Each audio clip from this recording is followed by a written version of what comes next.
انسان کی زندگی میں جو چیزیں اسے بہت زیادہ نقصان دیتی ہیں اور بہت پیچھے چھوڑ دیتی ہیں، دنیاوی معاملات سے لے کر روحانی، اخلاقی، قلبی اور قرب الہی کے معاملات تک کو جو چیزیں نقصان پہنچاتی ہیں، ان میں ایک بڑی چیز غفلت ہے۔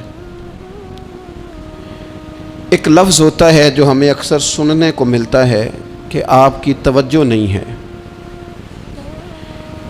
یہ ڈھیر سارے لوگوں کا مطالبہ ہوتا ہے، اہل خانہ بھی مطالبہ کرتے ہیں، کئی موقع پر والدین بھی مطالبہ کرتے ہیں، غرباء بھی مطالبہ کرتے ہیں کہ امیروں کی ہماری طرف توجہ نہیں ہے۔ اور یہ بڑی لازمی سی بات ہے کہ کسی چیز پر جب توجہ رہتی ہے تو وہ چیز بہتر ہو جاتی ہے، اور جب عدم توجہی کا لوگ مظاہرہ کرتے ہیں تو وہ معاملہ خراب ہو جاتا ہے۔ یہ جو عدم توجہ ہے اسی کو غفلت کہتے ہیں، اور جب انسان کے مزاج پر غفلت طاری ہوتی ہے اور غفلت اس پر پوری طرح غلبہ کر لیتی ہے تو پھر اس کی زرخیز زمین کو وہ بنجر کرتی ہے۔ غفلت انسانی دل کے لیے بڑی نقصان دہ چیز ہے اور انتہائی تکلیف اور ضرر کا باعث ہے۔ دلوں پر جو قحط نازل ہوتا ہے، قحط، ویران ہو جاتے ہیں دل، اور جو دلوں پر خشکی نازل ہوتی ہے کہ طبیعتیں خشک ہو جاتی ہیں، یہ غفلت کی وجہ سے ہوتی ہے۔ جو لوگ غافل ہو جاتے ہیں نا، اپنے معاملات کا دھیان نہیں رکھتے، دیکھیں نا، آپ کو کھانا کھاتے بھی غافل نہیں ہونا چاہیے۔ اگر کھانا بھی غیر معتدل کھا لیا جائے تو وہ انسان کی طبیعت کے لیے باعث ضرر بن جاتا ہے، نقصان کا باعث بنتا ہے۔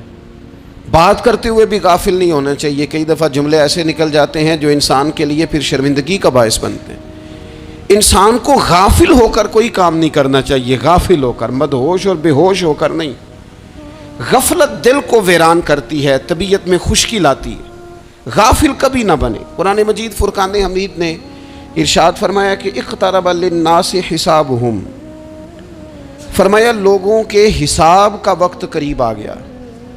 وَهُمْ فِي غَفْلَةٍ مُعْرِضُونَ، اور وہ ابھی بھی غفلت میں منہ پھیرے ہوئے ہیں۔ ٹائم آ گیا حساب دینے کا، لیکن وہ ابھی بھی غافل ہیں۔ ہمارے جو زیادہ تر نقصان زندگی میں ہوئے ہیں وہ صرف ہماری غفلت کی وجہ سے ہوئے۔ ہم نے چیزوں پر توجہ نہیں دی، چیزیں گڑبڑ ہو گئیں۔ جس آدمی نے پھول لگائے ہوں، پھل لگائے ہوں، کھیتی لگائی ہو، وہ دانہ ڈال کے پانی دے کے فارغ نہیں ہو سکتا، اسے توجہ کرنی پڑتی ہے۔ اور کسی نے کہا تھا مالی جیندے ہون تو پھر بوٹے سوکھدے نہیں، اگر موجود ہونا ان کو سینچنے والا، رکھوالی کرنے والا، تو پھر ان کی جڑیں کبھی خشک نہیں ہوا کرتی۔ ہماری جو غفلتیں ہیں یہ بڑی ضرر کا باعث ہیں، نقصان کا باعث، اور مجبوری معاف ہوتی ہے، غفلت معاف نہیں ہوتی۔ اسکول میں پڑھتے تھے، مدرسے میں پڑھتے تھے، تو ایک مجبوری ہو گئی جی، خدا نہ خواستہ گھر میں کوئی پریشانی ہو گئی تو اساتذہ اس پر سزا نہیں دیتے۔ کوئی خوشی کا موقع ہے گھر میں، فیملی میں کسی کی شادی ہے، اساتذہ اس پر سزا نہیں دیتے۔ لیکن اگر کبھی پتہ چلتا تھا نا کہ یہ گھر سے تو آیا تھا لیکن مدرسے نہیں آیا، یہ اسکول نہیں آیا، رستے میں غافل ہو گیا، تو یہ بات خوفناک تھی۔ یہ قابل سزا جرم تھا کہ تو غافل ہو گیا اپنی پڑھائی سے، تو گھر سے آیا اور یہاں نہیں آیا۔ غفلت قابل سزا ہوتی ہے، مجبوری کی معافی ہوتی ہے۔ ہمارا آج کا جو مسئلہ ہے وہ غفلت کا ہے۔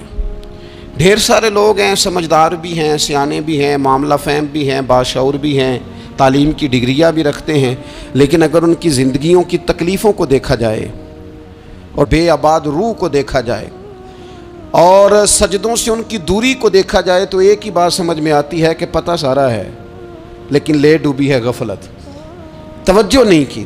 لائق بچہ بھی نالائق ترین زندگی گزارتا ہے، اس لیے کہ اس کے لائق ہونے کے ساتھ ساتھ اس کا توجہ کرنا بھی تو ضروری ہے نا۔ نرے لائق کا کیا فائدہ اگر وہ محنتی نہیں، اگر وہ توجہ ہی نہیں کرتا، اپنا سبق دھیان سے سنتا پڑھتا ہی نہیں، تو بھی جتنا مرضی لائق ہو پیچھے رہ جائے گا۔ اور کئی نالائق ہوتے ہیں، رٹا لگا کے پاس ہوتے ہیں، پر چلو رٹا تو لگاتے ہیں نا، محنت تو کرتے ہیں نا، جدوجہد تو کرتے ہیں. کئی نالائق جدوجہد کے باعث آگے گزر جاتے ہیں اور کوئی اسی چکر میں رہ جاتے ہیں، میں بڑا لائق ہوں، کل پڑھ لوں گا، پرسوں پڑھ لوں گا، ہفتہ تیاری کر کے پاس ہو جاؤں گا. اپنی زندگی سے غفلت کا پردہ اٹھائیں. اور غفلت اس کے لیے فیصلہ کرنے کی ضرورت ہوتی ہے، پلاننگ کرنے کی نہیں، فیصلہ کرنے کی ضرورت ہوتی ہے کہ میں نے اب غفلت کرنی. ہم نہ جب بھی کوئی پروگرام بناتے ہیں تو منصوبہ بندی شروع کر دیں. منصوبہ بندی نہ کریں، فیصلہ کریں، کہیں کہ میں نے غافل نہیں ہونا. غفلت غرق دنیا کا نام ہے. اپنے آپ کو غفلت سے بچائیں. آپ دیکھیں حضرت کعب بن مالک رضی اللہ تعالیٰ عنہ فرماتے ہیں، بخاری میں موجود ہے، فرماتے ہیں کہ جنگ میں پیچھے رہ گیا تھا. میرا خیال تھا کل چلا جاؤں گا، گھوڑے اور سواریاں میرے پاس تیز ہیں، مضبوط ہیں، پرسوں چلا جاؤں گا، تیزی سے بھاگ کے میں پہنچ جاؤں گا، میں قافلے کے ساتھ شامل ہو جاؤں گا. لیکن بس تھوڑی سستی ہو گئی، ذرا غفلت ہو گئی. آپ فرماتے ہیں جب سب لوگ چلے گئے حضور علیہ السلام کے ساتھ جہاد میں اور میں پیچھے رہ گیا، تو پھر جب چند دن گزر گئے اور محبوب کے واپس آنے کا ٹائم ہو گیا، تو اب میں غور کرتا سمجھتا تو مجھے مدینے میں یہاں بزدل لوگ نظر آتے. اور کون نظر آتے؟ جو منافق تھے. وہ منافق بزدل دکھائی دیتے، یا مجھے عورتیں اور بچے دکھائی دیتے. میں پریشان ہوا. حضور واپس آ گئے. جنہوں نے بہانے کیے تھے نا منافقین نے، یہ مجبوری تھی اس لیے نہیں جہاد پہ گئے، یہ جنہوں نے بہانے کیے تھے انہیں مل گئی معافی. اور میں نے سچ بولا، میں نے کہا یا رسول اللہ میں غافل ہو گیا تھا. اب کہتے ہیں میں نے جب کہا نا حضور سستی ہو گئی تھی، ذرا غفلت ہو گئی، تو بندہ محبوب سے غافل ہو جائے، بندہ وہیں سے غافل ہو جائے. جو دم غافل سو دم کافر، سانو مرشد اے ہو پڑھایا. جب کہا نا حضور وہ غلطی ہو گئی، کوئی مجبوری نہیں تھی، تو فرماتے ہیں باقیوں کو معافی مل گئی، میرے ساتھ حضور ناراض ہو گئے. ایک دن نہیں، 2 دن نہیں، 50 دن حضور ناراض رہے. مدینے کی گلیوں نے مجھے پہچاننا چھوڑ دیا. در و دیوار سے مجھے یوں لگتا تھا کہ میں پردیسی ہوں. فرماتے ہیں میں مسجد میں آتا تھا، میں جب محبوب کو دیکھتا تو حضور رخ انور پھیر لیتے، اور مجھے پتا تھا جب میرا چہرہ ادھر ادھر ہوتا تو پھر کریم رحمت کی نظر فرماتے. فرماتے ہیں 50 دن مسلسل. پھر مجھے حکم ہوا کہ بیوی بھی بھیج دو، میک کے بچے بھی بھیج دو، ننھال یعنی تنہا رہ جاؤ. فرماتے ہیں وہ میں نے قید تنہائی کاٹی، لیکن شکر اللہ کا یہ ہے کہ میں سچا تھا، بس ذرا بھول گیا تھا، بس ذرا غفلت ہو گئی تھی. تو فرماتے ہیں پھر اللہ تبارک و تعالیٰ نے میرے اوپر فضل یہ فرمایا کہ میری توبہ کا اعلان رب نے قرآن مجید میں فرمایا. تو غافل نہ بنے کبھی بھی. ہمارا نا مسئلہ یہ ہے، اور آپ نے ناراض نہیں ہونا، ڈھیر سارے لوگ غافل ہو جاتے ہیں، مالدار بھی غافل ہیں، صاحبان علم بھی الا ماشاء اللہ بہت ساری جگہوں پہ غافل ہیں. جن لوگوں کو 4 لوگ جاننے لگ جاتے ہیں، کوئی مقام حاصل ہو جاتا ہے، وہ بھی بہت ساری جگہوں سے غافل ہو جاتے ہیں الا ماشاء اللہ. غفلت بڑی تکلیف والا منظر ہے. جو لوگ سمجھتے ہیں نا میں اب گڈ بک میں آ گیا ہوں، اب میں اچھا ہو گیا ہوں، اب میرے لیے خیر کہا جاتا ہے، مجھے اچھائی شاید یہ مستقل میرے ساتھ رہے گی، تعریف ہی ہوگی ہمیشہ، وہ بھی غافل ہو جاتے ہیں. اور یہ غفلت ٹھیک نہیں ہوتی. وجہ دیکھنی چاہیے کس وجہ سے انسان کو وقار مل رہا ہے، عزت مل رہی. اپنی زندگی سے غفلت کو اتار پھینکیں. تھوڑی دیر کی تو غفلت ہوتی ہے، لمبی تو نہیں. 2 منٹ کے لیے صرف اس نے ڈرائیونگ کرتے ہوئے چہرہ موبائل کی طرف کیا تھا، 2 ہی تو منٹ لگے تھے. لمحوں نے خطا کی تھی، صدیوں نے سزا پائی. لمحوں نے خطا کی تھی، صدیوں نے سزا پائی. ایک لمحے کے لیے غافل ہوئے تھے اور صدیاں، نسلیں روتی رہ گئیں پیچھے، بچے تڑپتے رہ گئے، اہل خانہ پریشان رہ گئے، ماں باپ ساری زندگی روتے رہے. لیکن یہ 2 منٹ کے لیے یہ غفلت جو ہے یہ بڑی تکلیف والا معاملہ. اپنی زندگی سے غفلت کو اتارنا ہے، غافل نہیں بننا. ہر وقت توجہ اور ساری باتوں پہ توجہ. بعض اوقات لوگ ایک طرف توجہ کر کے ایک طرف سے غافل ہو جاتے ہیں. نہ، توجہ ہمہ پہلو رکھنی ہے.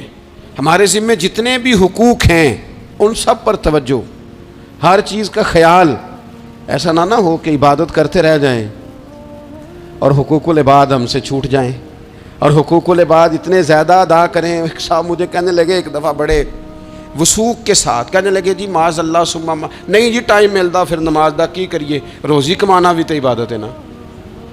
تو میں نے کہا آپ نے عبادت کرنا ایک حصہ قبول کیا ہے، آپ نے کل عبادت نہیں قبول کی۔ عبادت کل ہے، ہمہ پہلو، ایک حصہ آپ قبول کر کے نکل گئے اور باقی آپ نے چھوڑ دی۔ تو کسی ایک طرف سے بھی غافل نہیں ہونا، جتنی ذمہ داریاں ہیں، جتنی ڈیوٹیاں ہیں، ان سب کا خیال۔ اور جو بڑا آدمی ہوتا ہے، بڑا گھر میں بڑا ہو، قبیلے میں بڑا ہو، علاقے میں بڑا ہو، ادارے میں بڑا ہو، کلاس میں بڑا ہو، جو بڑا ہے اس کی تو ساری آنکھیں کھلی ہوئی ہونی چاہیے، ایک ایک پر اس کی نظر ہونی چاہیے کہ میری کہاں ضرورت ہے، کہاں مجھے اشک شوئی کرنی ہے، کس کے ساتھ میں نے کس طرح محبت کا رویہ رکھنا ہے، غافل نہ بنے۔ اچھا جی اب کیسے پتہ چلے گا کہ ہم غافل ہیں؟ یہ کیسے پتہ چلے گا؟ آپ کسی بندے سے بھی پوچھ لیں حالات کیا ہیں تو کہتا ہے اللہ کا شکر ہے کبھی کسی کا دل نہیں دکھایا، اللہ کا شکر ہے جی زمانہ ہو گیا 5 نمازیں پڑھتا ہوں، اللہ کا شکر ہے جی۔ کیسے پتہ چلے گا غافل ہیں؟ پہلی علامت ہمارے علماء اور صوفیاء نے غافل بندے کی لکھی ہے۔ اس آئینے میں نے اور آپ نے اپنا آپ دیکھنا ہے۔ غافل بندے کی پہلی علامت یہ ہوتی ہے کہ وہ دنیاوی کاموں میں چست ہوتا ہے اور اللہ اور اس کے رسول کی فرما برداری میں سست ہوتا ہے۔ یعنی نماز کے وقت تو اسے نیند ستاتی ہے، پریشانی ہوتی ہے، لیکن اگر کسی جگہ مال مل رہا ہو، پیسے مل رہے ہوں، وہاں جانا ہو تو پھر اسے کوئی چیز بھی تنگ نہیں کر۔ دنیاوی کاموں میں چست ہوگا، یعنی ٹی وی کے آگے، موبائل کے آگے وہ گھنٹوں بیٹھا ہوا ہے، اور اگر اسے 25 منٹ قرآن پاک سننا پڑ جائے، اگر اسے 20 منٹ دینی محفل میں بیٹھنا پڑ جائے، اگر اسے کہا جائے کہ تو 20 رکعت نماز نفل ادا کر، دنیاوی کاموں میں چست ہے، دینی کاموں میں، یہ غفلت کی پہلی علامت۔ پھر ذاتی معاملات پہ پیسہ خرچ کرنا ہو تو ڈھیر سارا ہے، کسی غریب کی مدد کرنی ہو تو۔ وہ ہمارے ایک دوست ہیں، وہ اکثر کہا کرتے ہیں، وہ کہتے ہیں آج کل کسی سے کہنا فلائی کام میں، دینی کام میں، کسی کی مدد میں کچھ 4 پیسے خرچ کرنے ہیں تو لوگ کہتے ہیں ہاتھ تنگ ہے۔ ہاں کچھ سستا پلاٹ ملتا ہو نا، اور اگر یہ سمجھ آ جائے کہ وہ مجبور ہے بیچارہ بیچنے والا، تو پھر کہتے ہیں میں 2-3 دوستوں کو پھاڑ لے سن۔ ذاتی کاموں میں جب بندہ چست ہو اور دینی کاموں میں سست ہو تو مطلب یہ ہے کہ بندہ غافل ہے۔ پہلی علامت غفلت کی۔ اور غفلت کی دوسری نشانی یہ ہے کہ انسان گناہ کے کاموں کو معمولی سمجھنے لگ جاتا ہے، یہ غافل بندے کی نشانی ہے۔ گناہ کو معمولی سمجھتا ہے، چھوٹا سمجھتا ہے۔ آج کل لوگ کہتے نہیں میں کو اکیلا کر رہا ہوں، ساری دنیا ہی کرتی ہے۔ اور جناب کیا ہو گیا اگر یہ غلطی ہو گئی تو بندے سے ہو ہی جاتا ہے۔ گناہ کو معمولی سمجھنا، چھوٹا سمجھنا، اور کہنا پھر کیا ہو گیا ہے، انسان سے غلطی ہو جاتی ہے۔ آپ دیکھ لیں کہ سینکڑوں بیسیوں گناہوں کا بوجھ ہمارے سروں پہ ہوتا ہے، لیکن کوئی ہمارا دبدبہ ہے، کوئی ہماری گفتگو ہے، کوئی ہمارے جملوں میں خود پسندی ہے، کوئی ریاکاری ہے، کوئی تصنع ہے۔ یہ غافل بندے کی علامت ہے۔ نبی اکرم صلی اللہ تعالی علیہ وآلہ وسلم نے فرمایا مومن اپنے گناہوں کو پہاڑ کی طرح سمجھتا ہے، یہ بخاری میں حدیث ہے۔ مومن پہاڑ کی طرح جانتا ہے اور وہ ڈرتا ہے کہ کہیں وہ پہاڑ اس کے اوپر گر نہ جائے، یعنی کہیں مجھے میرے گناہ کی سزا نہ مل جائے۔ چھوٹے گناہ کو بھی پہاڑ جانتا ہے، یار مجھ سے غلطی ہو گئی، مجھے ٹھیک کر لینی چاہیے، مجھے معافی لے لینی چاہیے، مجھے توبہ کر لینی چاہیے۔ مومن اپنے اوپر گناہ کو پہاڑ کی جانب سمجھتا ہے۔ اور حضور علیہ الصلوۃ والسلام فرماتے ہیں کہ یہ جو فاسق اور فاجر ہوتا ہے نا، اللہ کا نافرمان، یہ گناہ کو مکھی کی طرح سمجھتا ہے، یہ سمجھتا ہے میں نے اشارہ کرنا ہے مکھی نے اڑ جانا ہے۔ مومن کی علامت یہ ہے کہ وہ پہاڑ جانتا ہے، اگر غلطی ہو جائے تو پہاڑ۔ امام اعظم ابو حنیفہ رحمۃ اللہ علیہ گزر رہے تھے تو بارش ہو گئی تھی اور کوفہ میں کیچڑ تھا، تو آپ نے جو جوتے پہنے ہوئے تھے ان جوتوں سے چلتے ہوئے نا آپ کے پاؤں سے کچھ مٹی اڑی، تو سامنے ایک یہودی تھا، اب اس زمانے میں دیواریں کچی ہوتی تھیں، اس کے دیوار پر جا کے وہ مٹی جو تھی وہ لگ گئی۔ اب امام صاحب بڑے پریشان ہوئے کہ میں نے اس کی دیوار کو آلودہ کر دیا۔ یہاں تو لوگ اپنی اینٹیں رکھتے رکھتے کئیوں کی دیواریں توڑ ہی دیتے ہیں، اور پھر وہ اس پر ماننے کو بھی تیار نہیں ہوتے، تسلیم کرنے کو بھی تیار نہیں ہوتے۔ وہ کہتے ہیں پھر کیا ہو گیا، اب ہمارا یہاں گھر ہے تو ہم نے ٹرالی منگوانی نہیں تھی، ہمارا حق بنتا تھا۔ امام صاحب کے پیروں سے ذرا کیچڑ اڑا، یہودی کی دیوار پہ لگا، اس کی کچی دیوار تھی۔ امام صاحب پریشان ہو گئے، سوچنے لگے کہ اگر میں دیوار سے یہ کیچڑ اتارتا نہیں تو یہ بھی زیادتی ہے، میں نے اس کی دیوار کو گدلا کر دیا، اور اگر میں اتارتا ہوں تو کچھ مٹی اس کی دیوار کی بھی اتر جائے گی، کچی دیوار ہے، یہ بھی زیادتی ہے۔ مومن گناہ کو پہاڑ کی طرح سمجھتا ہے کہ کہیں گر نہ جائے، اس کی بھی کہیں سزا نہ مل جائے۔ امام صاحب نے اس کے دروازے پہ دستک دی، وہ باہر آیا تو اتفاق سے وہ آپ کا مقروض بھی تھا، اس نے پیسے دینے تھے۔ باہر نکلتے ہی کہنے لگا اوہ آپ تو قرض لینے آ گئے، میرے پاس تو ابھی گنجائش نہیں ادا کرنے کی۔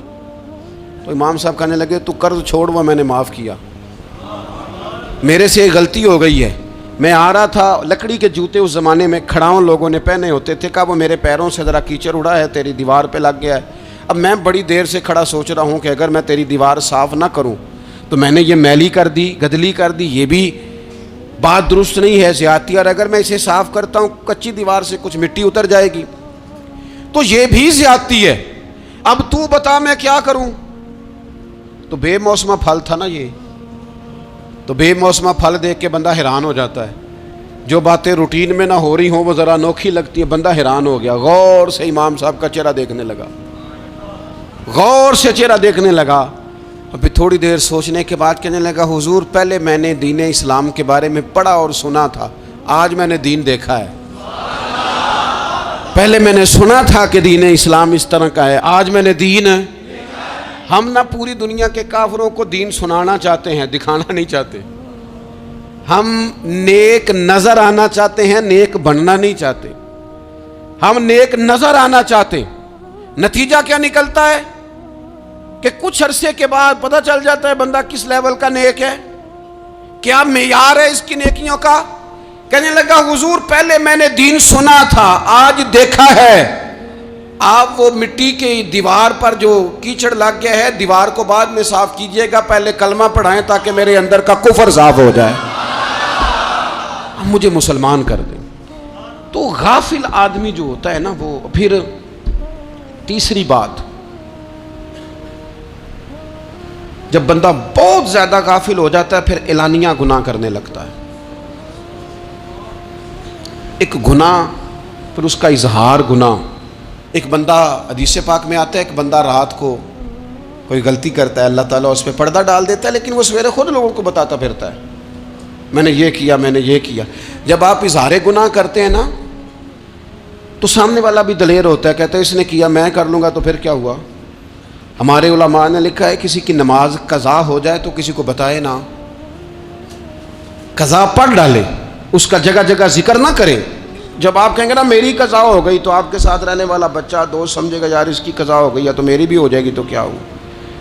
گناہ کرنا بھی گناہ ہے اور گناہ کا اظہار بھی گناہ ہے۔ نبی اکرم صلی اللہ تعالیٰ علیہ وآلہ وسلم نے ارشاد فرمایا میری ساری امت کو معافی مل جائے گی سوائے ان لوگوں کے جو اعلانیہ گناہ کرتے ہیں۔ یہ بخاری مسلم دونوں میں حدیث موجود ہے۔ جو اعلانیہ گناہ، جنہوں نے خود ساری دنیا کو گواہ بنا لیا، میں نے یہ بھی جرم کیا، یہ بھی کیا، یہ بھی کیا، یہ بھی کیا، خود انہوں نے لوگوں کے، بہت بڑے غافل آدمی کی علامت ہے کہ گناہ کرے اور پھر اوپر سے اعلانیہ گناہ کرے، اتنا بڑا جرم کرے۔ پھر چوتھی علامت اگر ہم دیکھنا چاہیں کہ ہم غافل تو نہیں، تو غافل بندے کی چوتھی علامت یہ ہوتی ہے کہ وہ فضول کاموں میں وقت بڑا ضائع کرتا ہے۔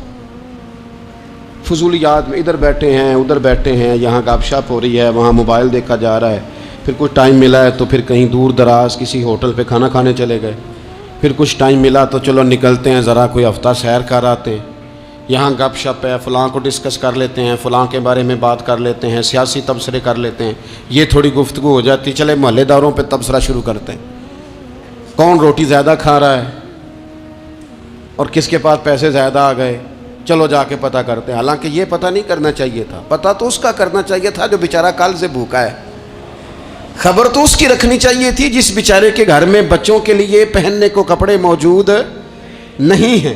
اس پر تبصرہ یہ کرتے ہیں کہ یہ محنت کیوں نہیں کرتے، اور اگر کسی پر اللہ عطا کر دے پھر حساب ضرور لگاتے ہیں کہ ذرا معلومات کرو یہ اتنی جلدی آگے کیسے نکل گئے۔ غافل بندے کی علامت ہے وقت کا ضائع کرنا اور فضول کاموں میں ضائع کرنا اور بلا وجہ ضائع، اور ایسے سوالات کرنا جن کی ضرورت ہی کوئی نہیں، بالکل ضرورت ہی نہیں، کوئی مطلب بھی نہیں، لیکن ہم لوگ وقت ضائع، یہ غفلت کی علامت، غفلت۔ اللہ والوں کی علامت کیا تھی؟ ایک بات انہوں نے زندگی میں لے لی، سیکھ لی، پھر ساری زندگی اسی پہ گزار دی۔ ان کا ارادہ تھا نا کشکول سیدھا کیا۔ کچھ لوگ ساری زندگی لیکچر قبول لے کے سن کے پھر بھی سمجھنے کو تیار، یہ غافل دل کی علامت ہے۔ اس لیے نبی پاک صلی اللہ تعالیٰ علیہ وسلم نے فرمایا دو نعمتیں ایسی ہیں جن میں اکثر لوگ غفلت میں ہیں، ایک صحت اور دوسری فراغت۔ لوگ بلا وجہ وقت ضائع کرتے ہیں۔ اللہ نے صحت دی ہے، کسی خیر کے کام میں لگائیں۔ اگر آپ کے پاس فارغ وقت ہے تو قرآن پاک کو یاد کریں، ترجمہ اور تفسیر سے پڑھیں، محبوب پاک علیہ السلام کی احادیث کو یاد کریں، اللہ والوں کی باتیں سنیں۔ وقت ملے تو عبادات میں لگائیں، نوافل میں لگائیں، تلاوت میں لگائیں، ذکر اذکار میں لگائیں، اور پھر اللہ مزید توفیق عطا کرے تو کسی کے بھلے میں وقت لگائیں۔ گلی سے کوئی کانٹا اٹھائیں، کوئی روڑا اٹھائیں، کوئی کسی کی مدد کریں، لیکن یہ غافل ہونے کی علامت ہے کہ اپنے وقت کو ضائع کرنا۔ اور پھر اسی طرح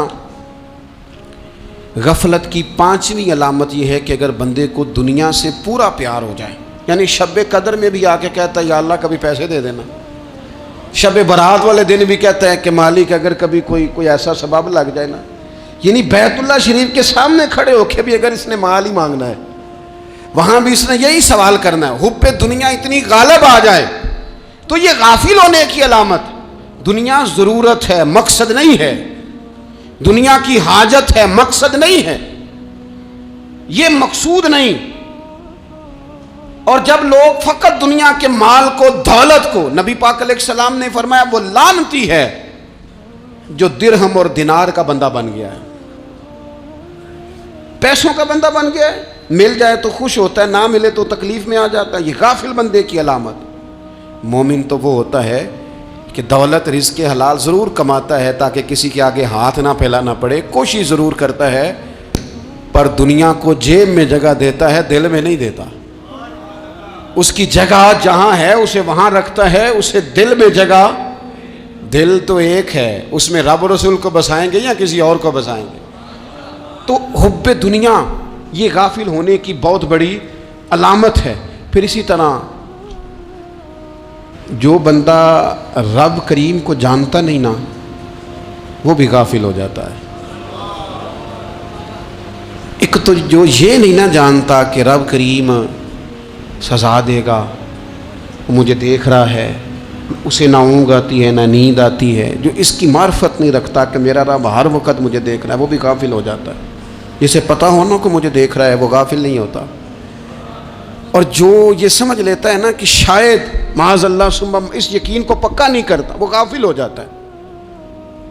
اور ایک جو یہ نہیں نہ جانتا کہ رب مہربان کتنا ہے وہ بھی غافل ہو جاتا ہے۔ مجھے بتائیے سب سے زیادہ تو بندہ اس کے دروازے پہ جاتا ہے نا جو سب سے زیادہ مہربانی کرنے والا ہو، اس دروازے سے بندہ اٹھتا ہی نہیں۔ تو جس کو یہ یقین ہو جائے نا سب سے زیادہ کرم فرمانے والی ذات اللہ رسول کی ہے، وہ کبھی رب رسول سے غافل نہیں ہوتا، وہ کبھی اللہ رسول کا دروازہ چھوڑ کے نہیں جاتا، وہ کبھی کسی اور جگہ جا کے پناہ تلاش نہیں کرتا۔ جسے پتہ چل جائے نا وہ کریم کتنا ہے، مہربان کتنا ہے۔ ملا رومی رحمت اللہ علیہ فرماتے ہیں بہت بڑا مجرم تھا ایک بندہ، بہت بڑا گناہگار تھا، بت کو پوجتا تھا، تھک گیا، ساری رات بت کے سامنے کھڑا تھا، معاذ اللہ یا صنم یا صنم یا صنم کہتے، تھک گیا، نیند آ گئی، اونگ آ گئی۔ جب پوری طرح نیند آ گئی اور دماغ پہ نیند قبضہ کرنے لگی تو اس کے منہ سے نکل گیا، صنم صنم کہہ رہا تھا نا، نکل گیا یا صمد، او بے نیاز مالک۔ رب کریم نے فرشتوں سے فرمایا دوڑ کے جاؤ، جو کہتا ہے اسے دے دو۔ فرشتے کہنے لگے مالک وہ تو بت کو پکار رہا تھا، اس نے تو غلطی سے نام لیا ہے۔ فرمایا مجھے نہیں پتا، لیکن دیکھو نا اس نے مجھے پکارا تو ہے نا، کتنی دیر سے جھوٹے کو پکار رہا تھا، اس کا معاملہ حل نہیں ہوا، اب اگر سچے کو پکارنے پہ بھی حل نہ ہوا تو فرق کیا رہ جائے گا؟ دے دو جو مانگتا ہے، دے دو۔ میرے دوست گھر پتہ چل جائے وہ کریم کتنا ہے، وہ مہربان کتنا ہے۔ میرے رسول پاک علیہ الصلوۃ والسلام نے تو فرمایا تیری آنکھ سے اگر اس کے خوف سے اتنا آنسو بھی نکل گیا جتنا مچھر کا پر ہوتا ہے، تو جس طرح بھینس کے تھنوں سے نکلا ہوا دودھ واپس تھنوں میں نہیں نہ جاتا، جو اتنا بھی روئے نہ روئے اللہ کے خوف سے، وہ بندہ دوزخ میں نہیں جائے گا۔ تھوڑی دیر کے لیے ڈر جائے اپنے رب سے، آئے تو صحیح۔ عدم معرفت غفلت پیدا کرتی ہے، تو آ تو صحیح، وہ تو کریم ہی بڑا ہے، وہ تو مہربان ہی بڑا ہے۔ حضرت زنیرہ رضی اللہ تعالی عنہ حضور کی صحابیہ ہیں۔ ایام جو مکے کے تھے مسلمانوں پر بڑی آزمائش کے تھے، انہیں بڑا مارا کفار نے، اتنا مارا کہ ان کی بینائی چلی گئی،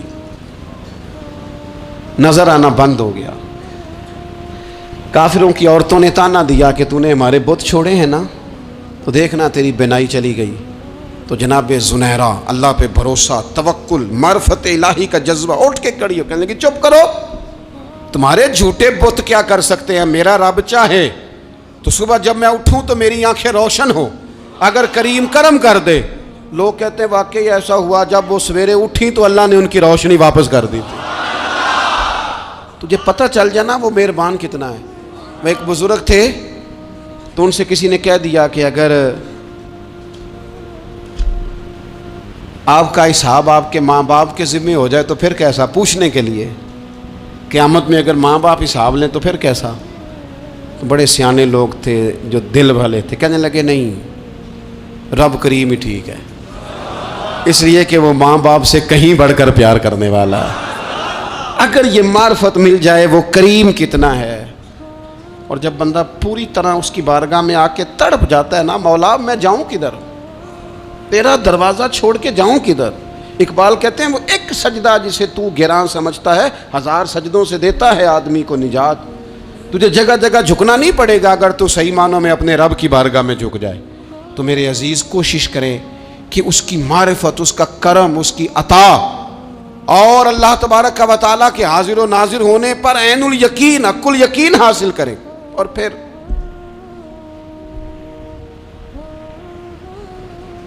آٹھویں بات یہ ہے کہ غافل لوگوں کی صحبت بھی بندے کو غافل کر دیتی ہے۔ غافلوں کی صحبت میں نہ بیٹھیں، ان کی صحبت میں بیٹھیں جن کے پاس بیٹھنے سے دل میں رب رسول کی محبت پیدا ہوتی ہے۔ غافلوں سے بچیں۔ چنگیاں دے لڑ لگی ساں تے چولی چ پھل پئے، تے جدوں میں پیڑیاں دے سنگ رل گئی تے میرے اگلے بھی ڈل گئے۔ برے آدمی کی صحبت بندے کو غافل کر دیتی۔ غافلوں کی صحبت میں کبھی نہ بیٹھیں، کبھی نہیں۔ غافل آدمی آپ کو غافل کر دے گا۔ میرے نبی پاک علیہ الصلوۃ والسلام نے فرمایا انسان اپنے دوست کے مذہب پر ہوتا ہے۔ یہ بہت بڑے لفظ ہیں۔ فرمایا المرء علی دین خلیلہ، انسان اپنے دوست کے مذہب پر ہوتا ہے۔ تو دیکھ تو نے دوست کس کو بنایا ہے، جو تیرے دوست کا مذہب ہوگا وہی تیرا ہو جائے گا۔ ہم نے دوست بنایا نا غوث پاک جیلانی کو، ہم نے یاری لگائی ہے نا داتا علی اجمیری سے، ہماری نسبت ہے نا معین الدین اجمیری سے، ہمارا تعلق ہے نا بہاؤالدین زکریا ملتانی سے، ہمارا رشتہ ہے نا حضرت مجدد الفسانی سے، ہم ماننے والے ہیں نا اعلیٰ حضرت بریلوی کے، ہمارا تعلق ہے کبھی جماعت علی سے کبھی مہر علی سے، ہمارا ان سے تعلق ہے تو صبح شام ہماری زبان پہ رہتا ہے بالغ العلا بکمالہ کشف الدجی بجمالہ حسنت جمیع خصالہ صلو علیہ وآلہ۔ ان سے تعلق جڑا ہے نا تو کئی دفعہ تنہائیاں تڑپا دیتی ہیں اور تڑپ کے کہتے ہیں اج سکھ متران دی ودھیری ہے، اج سکھ متران دی۔ سکھ کہتے ہیں اڈیق کو، متر کہتے ہیں محبوب کو۔ اج سکھ متران دی ودھیری ہے، اے کیوں دلڑی اداس گھنیری ہے، لوں لوں وچ شوق چنگیری ہے، اج نینا لائیاں کیوں جھڑیاں، سبحان اللہ سبحان اللہ سبحان اللہ۔ پہلے کہتے ہیں سکھ متران دی ودھیری ہے یعنی اداس ہوں، پھر حضور کے جلووں پہ نظر کرتے ہیں، کہتے ہیں سبحان اللہ سبحان اللہ۔ ماں اجمل کا ما احسانہ کا ما اکمالہ کا، اور پھر فوراً کہنے لگے او کتھے مہر علی، او کتھے مہر علی، کتھے مہر علی تے کتھے تیری سنا۔ اب دیکھو مشتاق اکھیں کتھے جاڑیاں، بلغ العلا بے کمال کشفت دجا بے، اور میرے اعلیٰ حضرت کہنے لگے سرور کہوں کہ مالک و مولا کہوں، باغ خلیل کا گلے زیبا کہوں تجھے، تیرے تو وصف عیب تناہی سے ہیں بری، حیران ہوں میرے شاہ میں کیا کیا کہوں تجھے۔ غافل آدمی کی علامت ہے برے لوگوں کی صحبت میں، خبردار ان کے پاس نہ بیٹھنا جن کے پاس بیٹھنے سے تمہارے دلوں میں اولیاء اللہ، اللہ کے بندوں کی عداوت پیدا ہو۔ خبردار خبردار ان کے پاس نہ بیٹھنا جن کے پاس بیٹھنے سے تمہارے دلوں میں حضور کی اولاد پاک کے بارے میں شک پیدا ہو۔ خبردار اس شخص کے پاس نہ بیٹھنا جو امام حسین ابن علی کے بارے میں کوئی کمزور بات کرتا ہو، بچنا۔ خبردار اس سے بچنا جو حضور کے صحابہ کے بارے میں بات کرے، بچنا اس سے۔ جو سیدنا ابو بکر صدیق کے بارے میں کوئی، دیکھو کیا مقدر ہیں صدیق و فاروق کے، جن کے گھر ہی رحمتوں کے خزینے میں۔ بھلا کیا کہا نبی پاک، حضور نے فرمایا میرے اوپر جس نے نیکی کی تھی بدلہ دے دیا ہے۔ یہ جو میرے ابو بکر صدیق ہے نا، ان کو میں اللہ کی بارگاہ میں لے جاؤں گا، کہوں گا مالک تو ہی بدلہ عطا فرما۔ ایک ہاتھ میں جناب صدیق کا ہاتھ پکڑا، ایک میں حضرت عمر کا ہاتھ پکڑا، اور حضور مسجد نبوی سے باہر آ رہے ہیں۔ دیکھنے والے کی زبان سے بے ساختہ سبحان اللہ نکل گیا، کیا شان ہے، کیا مقدر ہے۔ تو حضور علیہ السلام رک گئے اور روک کے فرمایا تو حیران ہو رہا ہے نا، تو حیران ہو رہا ہے نا کہ میں نے ایک ہاتھ میں ابو بکر کو پکڑا ہے، ایک میں عمر کو پکڑا ہے۔ فرمایا قیامت میں جب میری قبر کھلے گی تو میں اسی طرح قبر سے نکلوں گا، اس طرح میدان محشر میں میں آؤں گا۔ خبردار حضور کے وفاداروں کے وفادار رہنا، ان کے وفادار رہنا، ان کے وفادار رہنا بڑا عجیب دور آیا ہے۔ ہم نے یہ دور دیکھا ہے کہ لوگ حضور کے صحابہ کے بارے میں بھی بات کریں گے، اب نبی پاک کی اولاد پاک کے بارے کو بھی ڈسکس کیا جائے گا۔ اپنا منہ تو دیکھ، اپنی حیثیت دیکھ، اور پھر وہ بندے دیکھ جن کو اللہ نے چن کے اپنے محبوب کی غلامی کے لیے حضور کے قریب بٹھایا ہے۔ تو بچنا ایسے لوگوں سے، پرہیز کرنا، خبردار عقیدہ ستھرا رکھنا، عقیدہ ستھرا رکھنا، صاف رہنا، پاکیزہ رہنا، غافلوں کی صحبت سے بچنا۔ بڑا ڈرتے ہیں اللہ سے، دعائیں مانگتے ہیں یا اللہ نسلوں میں بھی وہی بندے پیدا فرما جو عقیدے پکے رکھنے والے ہیں، وہ بندے پیدا فرما ہماری نسلوں میں۔ ایک وہ بندہ بھی غافل ہو جاتا ہے جو امیدیں لمبی لگا لیتا ہے، جن کے منصوبوں میں دولت بھی ہوتی ہے، گھر بھی ہوتا ہے، اولاد کا بڑا ہونا بھی ہوتا ہے، پوتے پوتیاں نواسے نواسیاں دیکھنا بھی ہوتا ہے، یہاں بھی گھر وہاں بھی گھر، یہ سیر، یہ سارا کچھ ہوتا ہے، لیکن رب کی بارگاہ میں پیش ہونا جن کے پیش نظر نہیں ہوتا۔ لمبی امیدیں۔ حضرت مولا علی شیر خدا فرمایا کرتے تھے میں تم پر دو باتوں کا خوف کھاتا ہوں، جو ڈر آتا ہے، ایک یہ کہ تم خواہش کی پیروی کرو گے، جو نفس کی خواہش ہوگی اس کے پیچھے لگ جاؤ گے، اور ایک کہ تم لمبی لمبی امیدیں باندھو گے، اتنے سال جینا ہے، اتنے 100 سال جینا ہے، یہ کرنا ہے، وہ کرنا ہے۔ منصوبہ بندی کریں مستقبل کے لیے، وہ بری نہیں، لیکن تیاری رکھیں، تیاری رکھیں، اس بات کا بھی خیال رکھیں کہ اللہ کی بارگاہ میں حاضر ہونا۔ یہ غفلت کی چیزیں ہیں جو بندے کو غافل کر دیتی ہیں۔ جو لوگ اللہ کا ذکر نہیں کرتے وہ بھی غافل ہو جاتے ہیں، اور جو فضول باتیں زیادہ کرتے ہیں نا، ہنستے زیادہ ہیں۔ فَلْيَضْحَكُوا قَلِيلًا وَلْيَبْكُوا كَثِيرًا، قرآن کہتا ہے زیادہ رویا کرو، کم ہنسا کرو۔ نبی پاک علیہ الصلوۃ والسلام سے پوچھا تھا حضرت عقبہ بن عامر نے کہ یا رسول اللہ نجات کس چیز میں ہے؟ تو نبی پاک علیہ الصلوۃ والسلام نے فرمایا ایک تو اپنی زبان قابو میں رکھو، دوسرا فرمایا اپنے گھر میں ٹھہرے رہو، تمہارا گھر تمہارے لیے کافی ہو، فضول نہ نکلو گھر سے، اور تیسرا فرمایا اپنی خطاؤں پہ رویا کرو۔ کثرت کلام اور فضول کلام اور بلا وجہ یہ بندے کو غافل کرتا ہے، دل کو سخت کرتا ہے۔ یہ چند چیزیں ہیں جو انسان کو غفلت میں ڈالتی ہیں. اپنے آپ کو ان چیزوں سے بچائیں اور غفلت کو توڑیں. آپ کے ذمے میرے ذمے جو حقوق العباد ہیں ان کا پتہ کریں, جو اللہ رسول کے حقوق ہیں ان کی خبر دیکھیں. ہماری جو ذمہ داریاں ہیں ہم کس طرح انجام دے رہے ہیں اس پر توجہ کریں. اپنے معاملات کو ٹھیک کریں. ہم انسان ہیں, کوتاہیاں تو رہ جائیں گی, لیکن جب کوشش کریں گے تو پھر رب تعالیٰ مدد بھی فرمائے گا. ایک بات اور کرنی ہے, ایک تو میں نے عرض کیا غفلت کو توڑنا, ایک دوسری بات قرآن مجید کا ایک سبق اور. جب غفلت توڑنی ہے تو پھر لازمی طور پر ایک کام کرنا پڑے گا. میں نے یہ عرض کیا تھا کہ پلاننگ نہیں کرنی, فیصلہ کرنا ہے. تو فیصلہ کرنا ہے تو کرنا کیا ہے؟ پھر قرآن حکیم نے سورہ بقرہ میں کہا فاستبقوا الخیرات,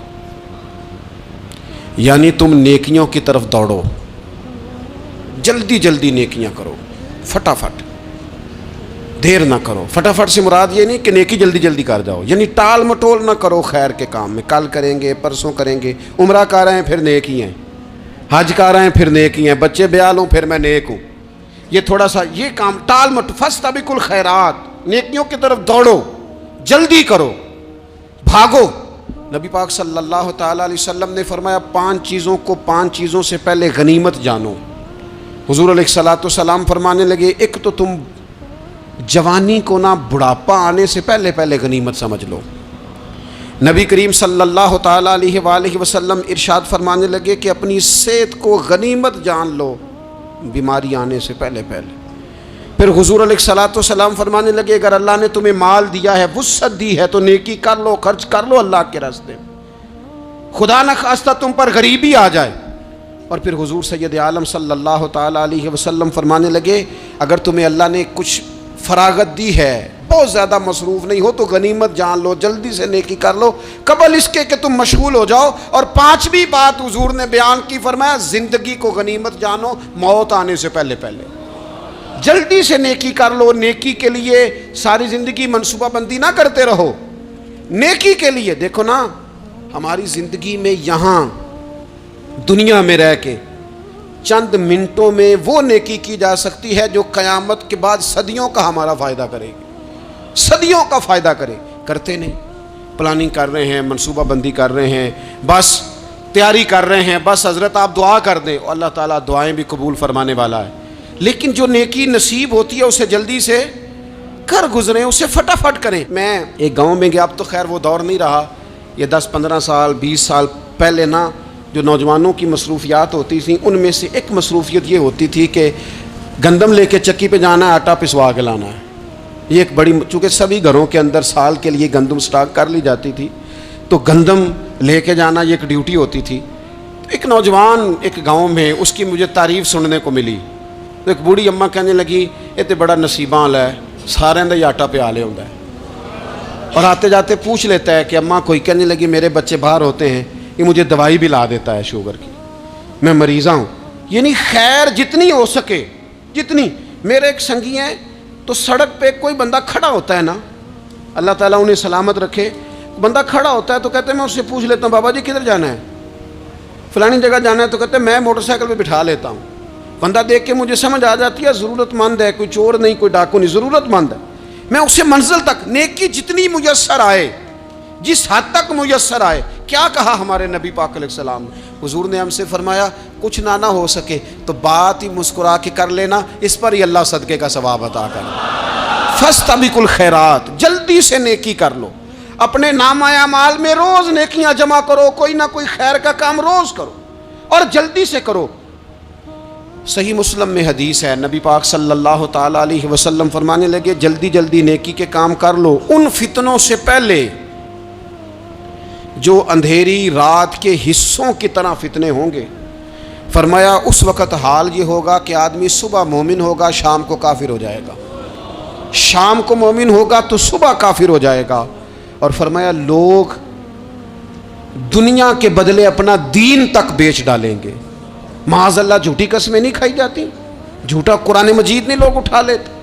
لوگ دنیا کے لیے دین بیچ ڈالیں گے. اس سے پہلے جب فتنے اتنے زیادہ ہو جائیں, اس سے پہلے نیکی کر لو, کوئی خیر کا کام کر لو, جلدی سے کچھ ایسا کر لو.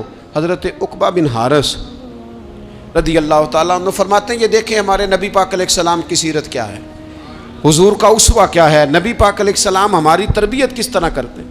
حضرت عقبہ بن حارث رضی اللہ تعالیٰ عنہ کہتے ہیں ہم نے نبی پاک علیہ السلام کے ساتھ عصر کی نماز پڑھی، یہ صحیح بخاری میں موجود ہے۔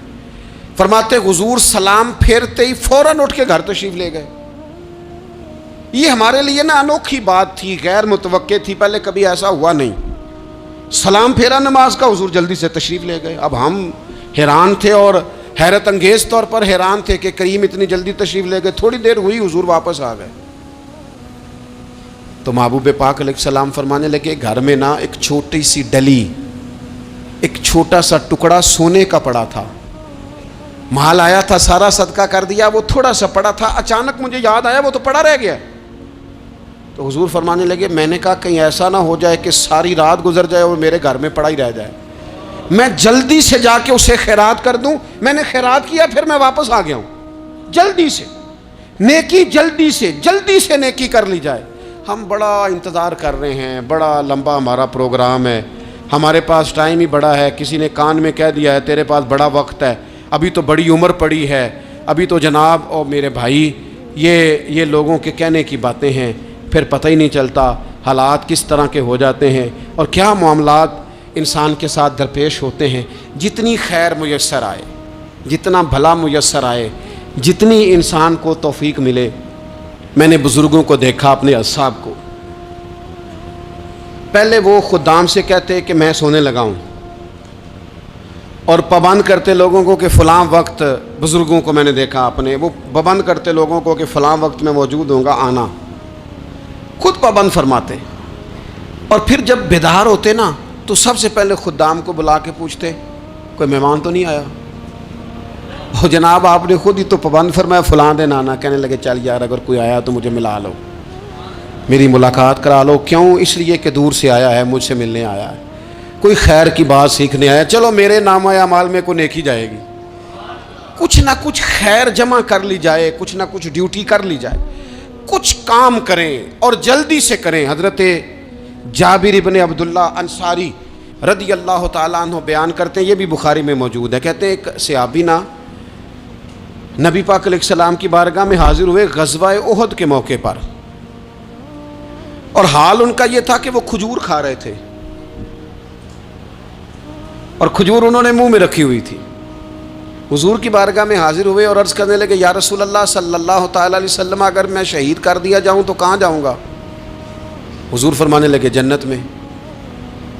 تو کہتے انہوں نے جو کھجور منہ کے اندر تھی وہ انہوں نے نگلی نہیں، اندر نہیں لے گئے، اس کو باہر نکالا اور دوڑ کے آگے بڑھے اور جنگ کرنی شروع کر دی اور لڑتے لڑتے شہید ہو گئے۔ کیا سبق دیا انہوں نے؟ سبق یہ دیا کہ نیکی کرنے میں اتنی دیر بھی نہیں کرنی جتنی کھجور کھانے میں دیر لگتی ہے۔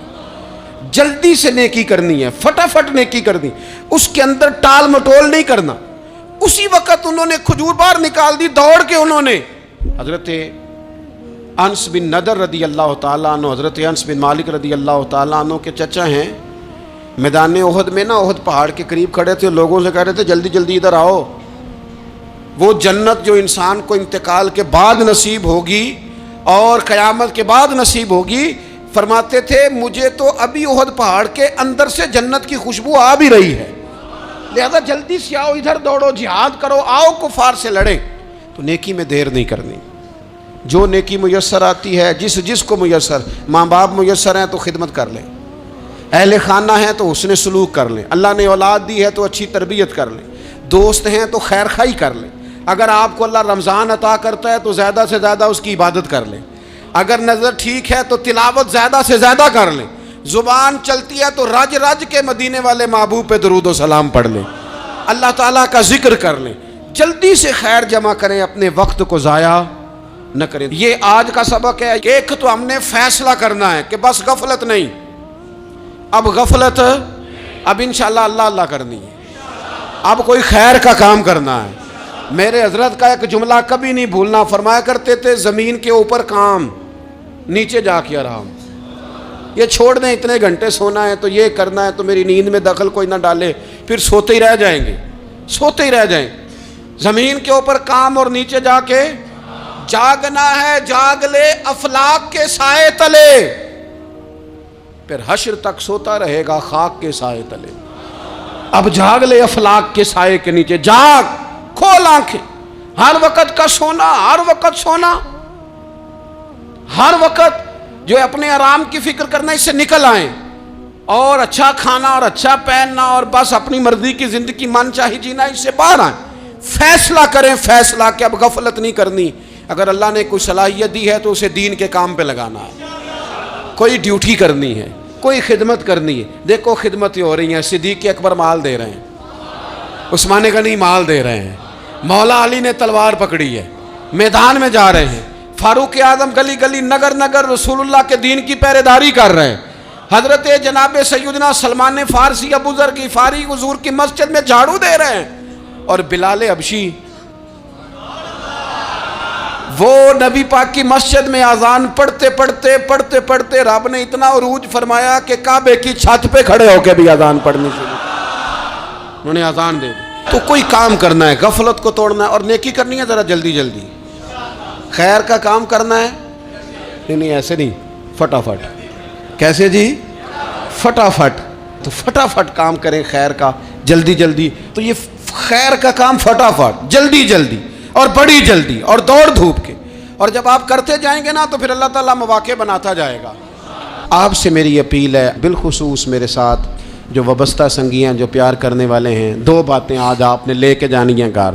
یہی لنگر ہے، یہی آپ کے لیے دعا ہے، یہی ہمارے بزرگوں کا فیض ہے، یہی نصیحت ہے کہ آپ نے دو باتیں لے کے جانی ہیں۔ غفلت توڑ دینی ہے، فیصلہ کرنا ہے کہ آج کے بعد غافل نہیں ہونا، اور دوسری یہ بات لے کے جانی ہے کہ نیکی جلدی جلدی، فٹافٹ فیصلہ، فٹافٹ نیکی، ایک کر کے پھر انشاءاللہ دوسری کر کے پھر انشاءاللہ تیسری کر کے پھر انشاءاللہ چوتھی، یہ شروع کرنی ہے، اور آپ دیکھیں گے اللہ تعالیٰ مہربانی فرمائے گا، مدد کرے گا۔